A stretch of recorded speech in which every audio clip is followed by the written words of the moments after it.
6,85,445 টাকা স্যারের কাছে বুঝিয়ে দিচ্ছি। এই এলাকা থাকতে পারবো না, বাড়ি করে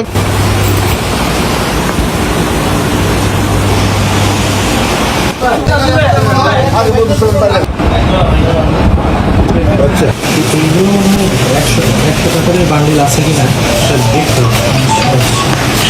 বাজার ব্যবসায়ী সে আমাদেরকে দেখে জানার ব্যবস্থা এরকম উনিয়া নাই, গ্রিল নাই, লাভ দিয়ে পালাই গেছে।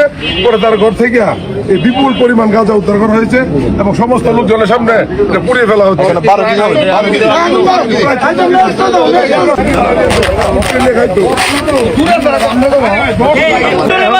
বিশেষ করে এখন তোমার দিবা কোনো কিছু আমরা দেখুন ডর ভয় দেখা কি দায়িত্ব হচ্ছে, আমরা সমস্ত দায়িত্ব হচ্ছে আমাদের।